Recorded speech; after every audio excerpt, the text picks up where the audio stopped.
आए हुए सभी प्यारे प्यारे भाइयों, बहनों, माताओं, बुजुर्गों, बच्चों, आप सब लोगों को मेरा नमस्कार, सबको मेरा प्रणाम, सत श्री अकाल। मुझे बताया गया कि पठानकोट और गुरदासपुर इन दोनों जिलों से सबसे ज्यादा लोग फौज में भर्ती होते हैं पूरे देश में, और इन दोनों जिलों से सबसे ज्यादा लोग शहीद हुए हैं फौज में। तो ये दोनों जिले जो हैं एक तरह से देशभक्तों के जिले हैं। तो एक बार जोरदार भारत माता का जयकारा लगाएंगे। भारत माता की इनकलाब इनकलाब, वंदे वंदे, सत श्री अकाल। दोस्तों, कल लुधियाना में बॉम्ब ब्लास्ट हुआ, सुन के बहुत दुख हुआ। एक व्यक्ति की मौत हो गई, कुछ लोग घायल हुए हैं जो अस्पताल में हैं। अभी भगवंत मान जी उनसे मिलने के लिए गए हुए हैं, नहीं तो उनको भी आ जाना था। इसके कुछ दिन पहले पिछले हफ्ते श्री हरमंदिर साहब जी के दरबार साहब जी में श्री गुरु ग्रंथ साहब जी की बेअदबी करने की कोशिश की गई। कुछ लोग तो हैं जो पंजाब का माहौल खराब करने की कोशिश कर रहे हैं। ये सारी वारदातें चुनाव के टाइम पे क्यों होती है? पिछली बार भी चुनाव के कुछ दिन पहले, हफ्ते 10 दिन पहले, मौड़ में बॉम्ब ब्लास्ट हुआ था। पिछली बार भी 2015 में बेअदबी का बरगाड़ी कांड हुआ था, और अब फिर चुनाव के कुछ दिन पहले कुछ लोगों ने पंजाब का माहौल खराब करने की साजिश रची है। कौन है ये लोग? कौन करवा रहा है ये? आज मीडिया ने मेरे से पूछा, मैंने कहा भाई, जो व्यक्ति दरबार साहब के अंदर जाके उसने बेअदबी करने की कोशिश की, मेरे हिसाब से उसने खुद नहीं किया, उसको भेजा गया है, किसी ने भेजा है। कोई मास्टरमाइंड है, कहीं बैठा है जो ये करवा रहा है। जब तक उस तक नहीं पहुंचेंगे तब तक इस तरह के सिलसिले चलते रहेंगे। पिछली बार जो बेअदबी का कांड हुआ था 2015, उसके बाद 2016 बीत गया, 17 बीत गया, 18 बीत गया, सरकार बदल गई, अकाली दल की सरकार चली गई, बाद कैप्टन की सरकार, कांग्रेस की सरकार आ गई, कैप्टन बदल गए, चन्नी साहब की सरकार आ गई, आज तक दोषियों को सजा नहीं मिली। तो संदेश क्या दे रही हैं पंजाब की सरकारें कि ये चलता रहेगा, हम कुछ नहीं करेंगे, हम तुम्हारे साथ खड़े हैं। दोषियों के साथ खड़ी हैं ये सरकारें। आज अगर पुराने बेअदबी जिन लोगों ने करवाई थी उसके मास्टरमाइंड को पकड़ के सख्त से सख्त सजा दिलवाई जाती होती, किसी की हिम्मत नहीं होती दोबारा बेअदबी करने की पंजाब के अंदर। तो क्या माने? मिले हुए ये सारे। और आज पंजाब के अंदर इतनी कमजोर सरकार है, इतनी कमजोर सरकार है, आपस में लड़ रहे हैं ये लोग, झगड़ रहे हैं ये लोग। ये मंत्री उसके खिलाफ लड़ रहा है, उनका पंजाब का अध्यक्ष मुख्यमंत्री के खिलाफ लड़ रहा है। ये क्या पंजाब सरकार चलाएंगे? इतनी कमजोर सरकार पंजाब को अच्छी व्यवस्था, विकास, शांति नहीं दे सकती। आज पंजाब की सबसे बड़ी जरूरत है, आम आदमी पार्टी की सरकार बनेगी, हम सख्त, स्टेबल और ईमानदार सरकार देंगे पंजाब को। जब तक सख्त सरकार नहीं आएगी, जब तक स्ट्रांग सरकार नहीं आएगी, जब तक सख्ती वाली और ईमानदार सरकार नहीं आएगी, तब तक शांति बहाल नहीं हो सकती। इस किस्म के कांड, बॉम्ब ब्लास्ट, बेअदबी के कांड चलते रहेंगे। आम आदमी पार्टी अकेली पार्टी है पूरे देश के अंदर जो ईमानदारी के साथ काम करती है। दिल्ली के अंदर करके दिखाया, भ्रष्टाचार खत्म कर दिया। पंजाब के अंदर भी ईमानदार सरकार देंगे, सख्त सरकार देंगे, स्टेबल स्थिर सरकार देंगे, और ऐसी सरकार देंगे जो आपस में लड़ाई झगड़ा नहीं करेगी। तो आज इस पावन धरती से, देशभक्तों की धरती से, मैं पंजाब के लोगों को एक गारंटी देके जा रहा हूं कि आम आदमी पार्टी की सरकार आएगी, पंजाब में शांति व्यवस्था कायम करेंगे, हर व्यक्ति को सुरक्षा देंगे और पंजाब के अंदर भाईचारे को बढ़ाएंगे। भाईचारा सभी धर्मों, सभी जातियों के अंदर भाईचारा बढ़ाएंगे। इसके लिए हम 5 कदम उठाएंगे। सबसे पहला कदम, पुलिस के अंदर जितनी भर्तियां होती हैं सारी पैसे ले दे के होती कि नहीं? सचो की भी भर्ती पैसे ले दे के होती है, थाने की भी भर्ती पैसे ले दे के, एसपी की, एसएसपी की होती है कि नहीं होती है? और अभी सुन रहे हैं कि आज की मौजूदा सरकार में भी पुलिस वालों की भर्ती के रेट लगे हुए हैं। एसएसपी की भर्ती के इतने रेट, एसपी की भर्ती के, डीएसपी की भर्ती के इतने रेट। ये बंद करेंगे, ये सब बंद होगा। ईमानदारी के साथ अच्छे पुलिस अफसरों को, एफिशिएंट पुलिस अफसरों को अच्छी पोस्टिंग दी जाएगी ताकि वो पंजाब के अंदर सुरक्षा कायम कर सके। और अच्छे पुलिस अफसर को लगा के उसके काम में कोई एमएलए की दखलंदाजी नहीं होगी, कोई राजनीतिक पॉलिटिकल दखलंदाजी नहीं होगी। जो अभी रमन बहल साहब ने कहा, एफआईआर की, पर्चे की, रजिस्टर पर्चे की कॉपी जो है वो थाने के अंदर होगी, वो पर्चे की कॉपी एमएलए के घर पे नहीं होगी। पुलिस वालों के काम के आज में दखलंदाजी बंद करेंगे। ये हमारे कुंवर विजय प्रताप साहब हैं, पुलिस में आईजी थे, ईमानदार अफसर थे। बरगाड़ी कांड की इन्होंने जांच करी, जांच करके इन्होंने बड़े बड़े लोगों को दोषी पाया। इनकी रिपोर्ट दबा दी गई, इनकी रिपोर्ट खारिज करा दी गई। आज अगर इस पुलिस अफसर को ईमानदारी से काम करने देते ये लोग, भाई साहब दोबारा बेअदबी नहीं होती, फिर बड़े बड़े लोग जेल में बैठे होते। ईमानदार पुलिस वालों को काम करने देंगे, उनके काम में दखलंदाजी नहीं करेंगे। पंजाब पुलिस बहुत अच्छी है, उसके अंदर बहुत अच्छे अच्छे अफसर भी हैं, उनको काम नहीं करने देते, उनको साइड में बिठा के रखते हैं, बेईमानों को अच्छी पोस्टिंग मिलती है केवल। ये बदलेंगे।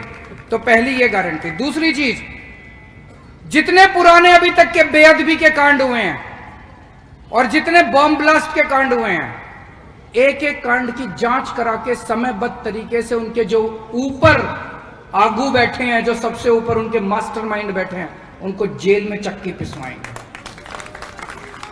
उनको ऐसी सजा दिलवाएंगे कि दोबारा बेअदबी, किसी भी धर्म के ग्रंथ की बेअदबी नहीं होनी चाहिए, सिखों के धर्म की भी नहीं होनी चाहिए, गुरु ग्रंथ साहब जी की भी नहीं होनी चाहिए, हिंदुओं के ग्रंथों की भी नहीं होनी चाहिए, मुसलमानों के ग्रंथों की भी नहीं होनी चाहिए, क्रिश्चियन के, किसी के भी ग्रंथ की बेअदबी नहीं होनी चाहिए।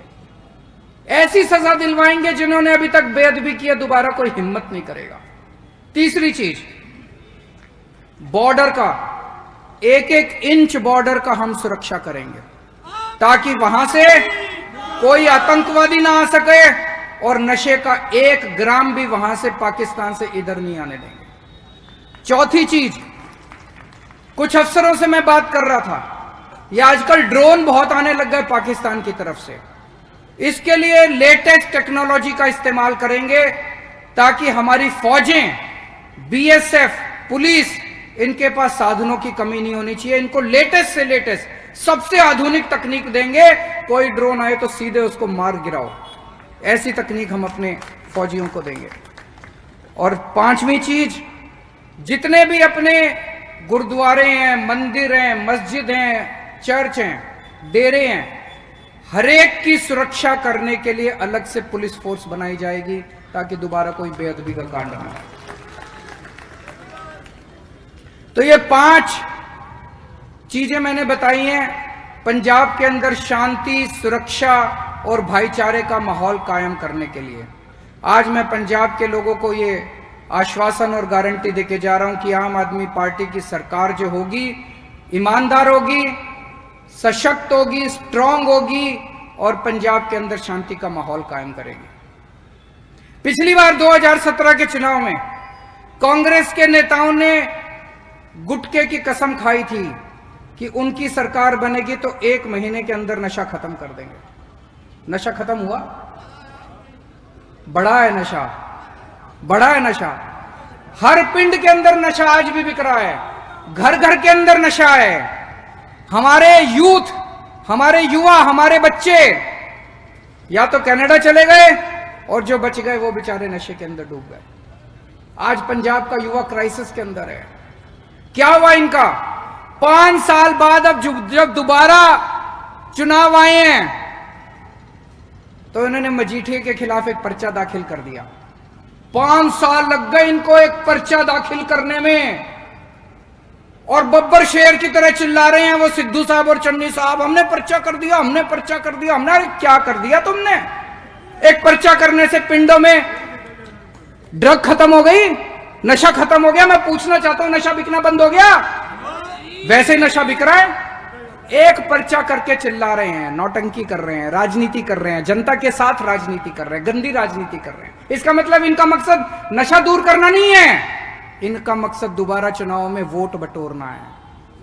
पूरे पंजाब में नशा फैला हुआ है, हर पिंड में नशा फैला हुआ है। तो इसका मतलब बहुत बड़े बड़े नशा बेचने वाले डीलर बैठे हैं, हर जिले में बैठे हैं, हर हल्के में बैठे हैं। उनको कौन पकड़ेगा? उनको नहीं पकड़ रहे। पूरे पंजाब के अंदर कितना नशे का स्टॉक पड़ा है? 1 ग्राम नशा सीज किया इन्होंने, दबोचा इन्होंने? नहीं दबोचा। एक फर्जी पर्चा करके नौटंकी कर रहे हैं, बब्बर शेर बने फिर रहे हैं। पर्चा कर दिया, पर्चा कर दिया, पर्चा कर दिया। आम आदमी पार्टी की सरकार आएगी, 6 महीने मांग रहा हूं आपसे, 6 महीने के अंदर पंजाब से नशा खत्म कर देगा।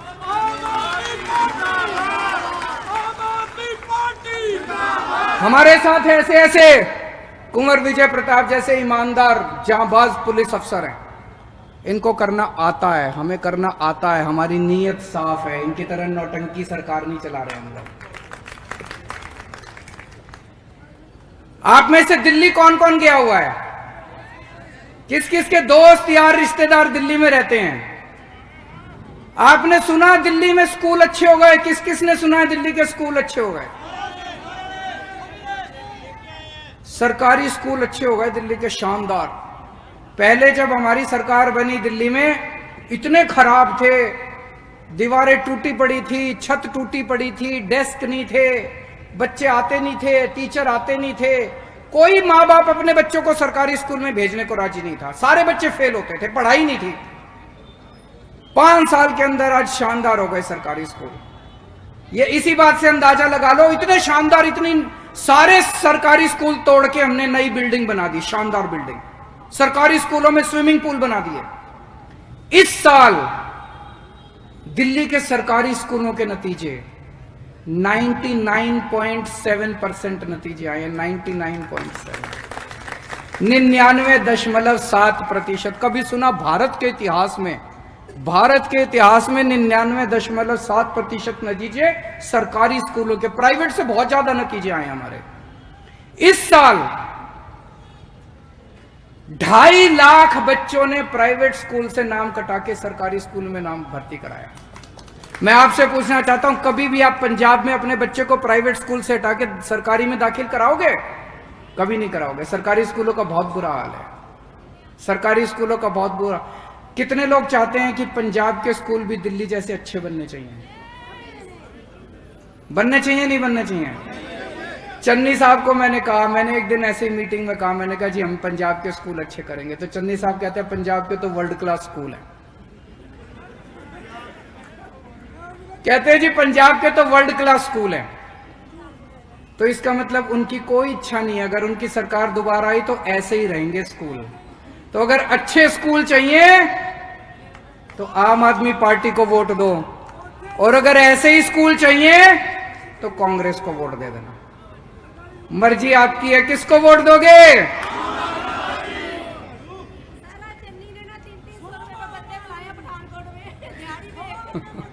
अभी थोड़े दिन पहले मेरे को बहुत बुरा लगा, टीचरों की, जो पंजाब के स्कूलों में टीचर हैं, वो किसी बात पे हड़ताल पे थे। मैं साफ साफ कर दूं, दिल्ली के जो सरकारी स्कूल अच्छे हुए हैं वो केजरीवाल ने नहीं करे, मैंने तो माहौल दिया था बस। हमारे दिल्ली स्कूलों के टीचरों ने सारी व्यवस्था बदली है। सारा श्रेय हमारे टीचरों को और प्रिंसिपल को जाता है। पंजाब के टीचर भी बहुत अच्छे हैं, मैं मिला हूं उनसे।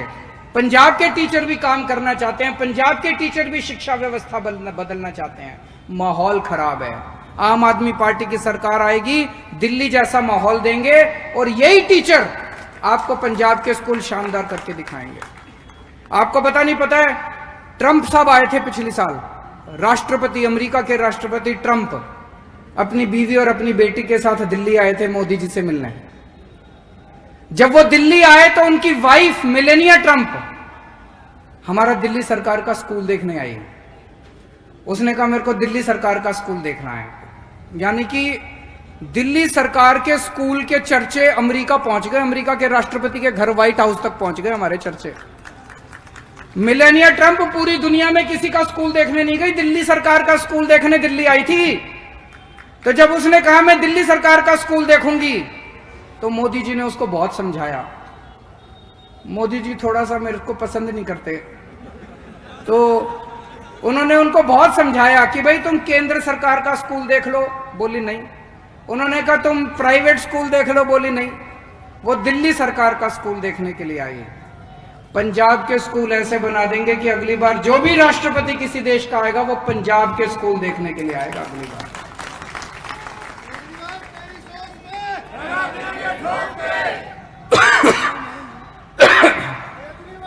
दिल्ली में हमने खूब सारे मोहल्ला क्लिनिक बनाए हैं। दिल्ली में हमने खूब सारे मोहल्ला क्लिनिक बनाए हैं। सुना आप लोगों ने मोहल्ला क्लिनिक के बारे में? जितने सरकारी अस्पताल हैं, सारे सरकारी अस्पताल हमने शानदार कर दिए। और दिल्ली में अब हमने हर दिल्ली वाले को एक सुरक्षा चक्र दिया है।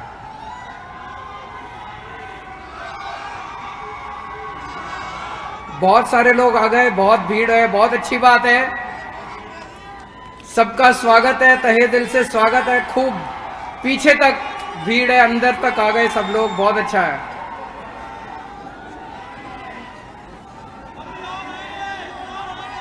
अभी और आएंगे। अब थोड़ी बातचीत कर लेते हैं, सब लोग सुनिए।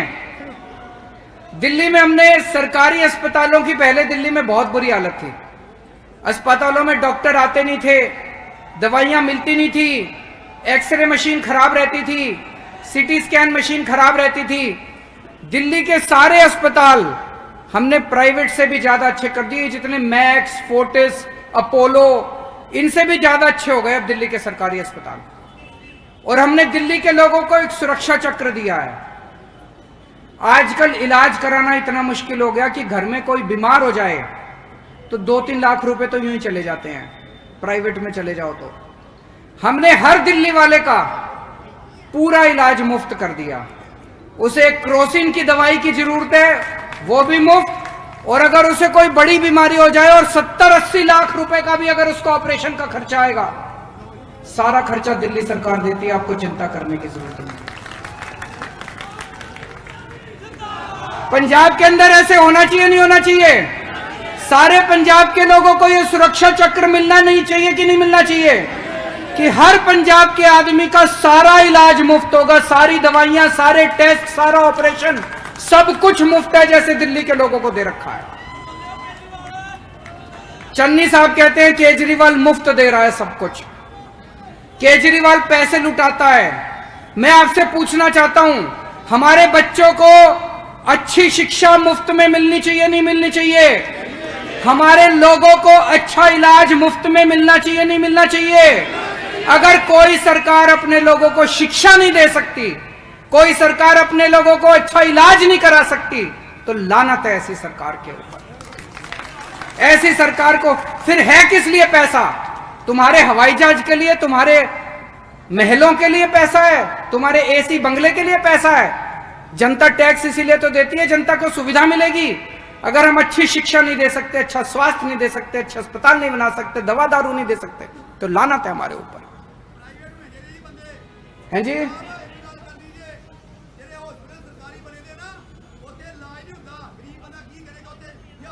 हुन इलाज होगा जी, चिंता ना करो, हुन इलाज होगा। सरकारी अस्पतालों विच इलाज होगा, चिंता ना करो जी। दिल्ली में भी यही हाल था, दिल्ली में भी सरकारी अस्पतालों का बुरा हाल था। हमने करके दिखाया, हमारी नीयत साफ है और हमें करना आता है।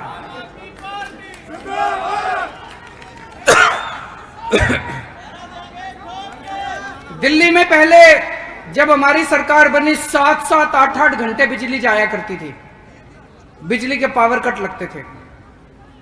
मेरे को 3-4 साल लगे, एक एक गली में जा जाके मैंने खड़े होके तार बदलवाए, ट्रांसफार्मर बदलवाए। आज दिल्ली में 24 घंटे बिजली आती है। मेरे को पता चला है पंजाब में भी लंबे लंबे पावर कट लगते हैं, बिजली जाती है नहीं जाती? 24 घंटे बिजली चाहिए नहीं चाहिए? हाथ खड़े करके बताना जिसको 24 घंटे बिजली चाहिए। जैसे दिल्ली में 24 घंटे बिजली करी, ऐसे पंजाब में भी 24 घंटे बिजली करेंगे। पहले बिजली के बिल खूब आया करते थे दिल्ली में, 5-5 हजार, 10-10 हजार रुपए। आज दिल्ली में बिजली मुफ्त मिलती है। मुफ्त मतलब मुफ्त मतलब जीरो बिल आता है, जीरो। कई लोग यकीन नहीं करते, मैं सोच रहा था आज बिल लेके आऊंगा आपको दिखाने के लिए। जीरो बिल आता है जी दिल्ली में, जीरो बिल और 24 घंटे बिजली, चमत्कार। पंजाब में किस किस को जीरो बिल चाहिए बिजली के? ये टीवी वाले दिखा दो जरा सा। ये चन्नी साहब मेरे को रोज गालियां काटते हैं, केजरीवाल मुफ्त बिजली, मुफ्त बिजली। मुफ्त बिजली चाहिए ना? कह रहे केजरीवाल खजाना लुटा रहा है। मैं कहना चाहता हूं चन्नी साहब को 5000 यूनिट हर महीने बिजली मुफ्त। ये रे बिजली के बिल लेके आए हम। ये देखो, ये कोई राजवीर सिंह गोयात है, इसने 170 यूनिट बिजली इस्तेमाल करी, जीरो बिजली का बिल है। ये कोई पीपीटी तनेजा है, इसने 180 यूनिट बिजली इस्तेमाल करी, इसका भी जीरो। कितने सारे बिल लेके आए हूं आपको दिखाने के लिए। जीरो बिल आते हैं दिल्ली में, जीरो बिल, कोई टैक्स नहीं, कुछ नहीं, जीरो बिल आते हैं। ऐसे ही पंजाब में भी जीरो बिल आया करेंगे आप लोगों के, पुराने सारे बिल माफ कर देंगे।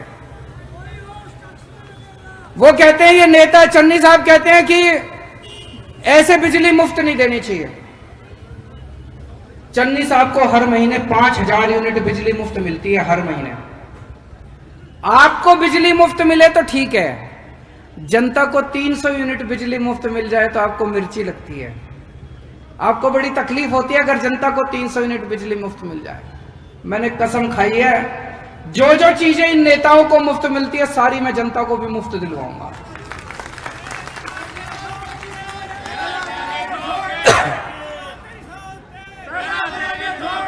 हर आम आदमी को खास बनाएंगे इस देश में, हर आम आदमी को खास आदमी बनाएंगे। और यहां पे मैं देख रहा हूं बहुत सारी महिलाएं बैठी हैं, मां बहनें बैठी हैं। हमने ऐलान करा है कि 18 साल से ऊपर की हर महिला को 1000 रुपए महीना देंगे। मिलना चाहिए नहीं मिलना चाहिए? जरा हाथ खड़े कर दो। मर्द भी हाथ खड़े कर दो, मिलने चाहिए आपके घर की महिलाओं को कि नहीं मिलने चाहिए? एक नेता आपका पंजाब का कहता है कि महिलाओं को अगर 1000 रुपए दिए तो महिलाएं बिगड़ जाएंगी। बताओ जी, बिगड़ जाओगे क्या? मैंने कहा तुमने हजारों करोड़ रुपए डकार लिए खजाने से, तुम नहीं बिगड़े, हमारी महिलाएं 1000 रुपए देने से बिगड़ जाएंगी। तुम हजारों करोड़ खा गए, बोले खजाना खाली हो जाएगा। खजाना खाली तुमने करा है, तुम खा गए सारा। इतने बड़े बड़े नेताओं ने इतने होटल बना लिए, जमीनें खरीद ली, प्रॉपर्टी खरीद ली, इतना पैसा कमा लिया इन नेताओं ने, 7-7 पीढ़ियां इनकी घर बैठ के खा सकती हैं। पंजाब का खजाना तुमने लूटा है। मां बहनों को 1000 रुपए मिलेंगे तो बरकत होगी, आशीर्वाद मिलेगा सारी मां बहनों का।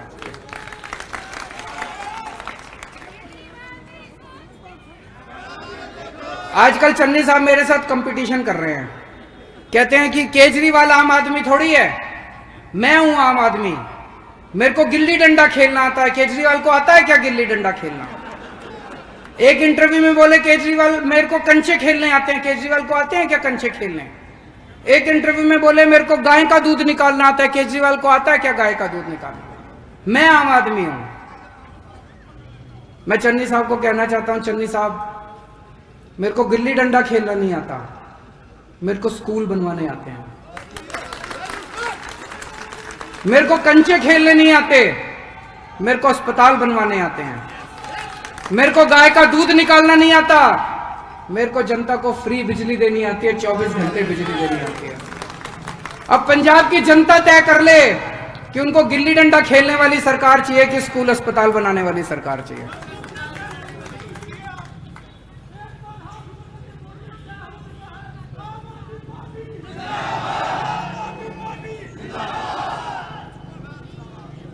अब कांग्रेस पार्टी बिल्कुल बिखर गई है, खिलर गई है, सारे लड़ रहे हैं एक दूसरे से, सर्कस बन गई है एक तरह से। चन्नी साहब की सिद्धू साहब से नहीं बनती, सिद्धू साहब की जाखड़ साहब से नहीं बनती, जाखड़ साहब की रंधावा साहब से नहीं बनती, रंधावा साहब की बाजवा साहब से नहीं बनती, उससे ऐसी लड़ाई कर रहे हैं ये, ऐसी लड़ाई कर महाभारत मची पड़ी है, सर्कस बन गई है कांग्रेस पार्टी। और इसमें जोकर ही जोकर है, रोज नए नए इनके। अब इसमें आप सबसे आखिर में एक ही विनती कर रहा हूं, 25 साल आपने कांग्रेस को दिए, 25 साल कांग्रेस ने राज किया, 19 साल आपने बादल परिवार को दिए, 19 साल बादलों ने राज करा, इन्होंने पंजाब को बर्बाद कर दिया। आपसे बस 5 साल मांग रहा हूं मैं, मेरे को 5 साल दे दो। अगर मैं 5 साल में काम ना करूं, अगली बार लात मार के भगा देना, वोट मांगने नहीं आऊंगा अगली बार। भारत माता की